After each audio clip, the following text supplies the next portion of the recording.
Jerry Brown and the Boondoggle. We just talked about how a new report says that you're going to be paying for high-speed rail to the tune of hundreds of millions of dollars because people aren't going to use it when they find out it's not high-speed rail.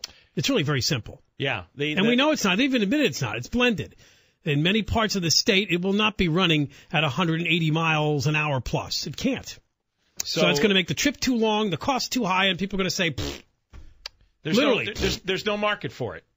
There's just zero desire.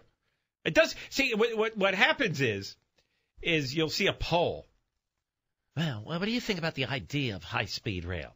Oh, I approve. I would love to take a train to San Francisco. I think it would be delightful. It's such a green decision, isn't it, to take a train? But in reality, when you look at the market forces, the convenience, the price, the speed of the train, the length of the trip, the market shrinks, disappears. It's not there. The number of people even going from L.A. to San Francisco, there isn't enough, and the planes are carrying that load already. Right, and people who really want to save money over plane fare will drive, and there's a convenience to driving, too, by the way. Stop whenever you want. Yeah. Go at your own pace. You're stuck on a train with a bunch of smelly people. It's not a good trip. Anyway, Jerry Brown, of course, as you know, is in China and will be there for a number of more days, and today was the day he rode their high-speed rail. Good God, he spent 5 hours on the train going 800 miles. That doesn't seem that fast. You want to hear... I thought high-speed rail is 220 miles an hour. 5 into 800 is what? That's 160 miles an hour. Well, yeah. The train did hit top speeds in excess of 180. I don't know if it ever hit 200.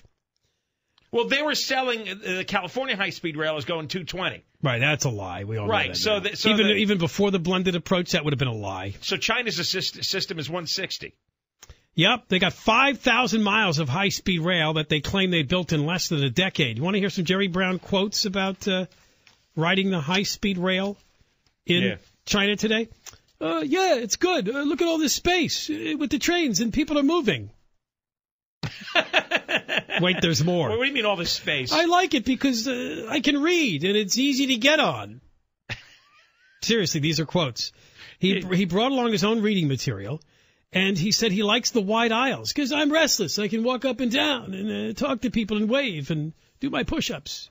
I made that part up. Did you see what his reading material was? Oh, yeah. A copy of the Chinese government's 5-year plan. That's scintillating. The communist government. The hyper-controlling communist government. Yeah, but he's there to get their investment money. Yeah, how much does he have so far? And you know what he's trying to do, too? He's trying to convince them to invest in green products in California so we can help them clear their air. Right, because the green companies here are all going out of business. They need a big windmill. That's what they need over there to blow out the brown air. This is like some sort of weird shakedown tour he's going on. And nobody wants to invest money in all his nutty projects. And so he thinks he can somehow fool the Chinese into doing it. Yeah, it is a bit of a weird flim-flam. junket. Yeah, it is. He's taking his flim-flam clownmobile to China because he's tapped out here in America. However, there was a deadly collision in 2011 on the high-speed rail in China, and apparently that hurt the ridership and the confidence. And, of course, we mentioned yesterday that they've indicted the former rail minister on corruption charges that he was bribed. Well, then there's that. In fact, how many high-speed rail officials do you think end up going to jail at the end of this all for bribery and corruption? That's a good point. Probably, you know there's got to be a lot of dirty guys attracted to this. There's already people trying to get their wheels greased. You're absolutely right. No, this is a flies to honey situation here. So, like all the dirtbags in the state that usually shake down these government contracts. They got to be lined up from here to San Diego. And by the way, the Assembly, a budget committee, just approved a loan for high-speed rail, $26.2 million. You see, they haven't issued the bonds yet, and because there are still legal challenges over the use of the bonds, the High-Speed Rail Authority doesn't really have its own money source. So we're lending them tax money? Yeah, $26.2 million. Right. Jesus.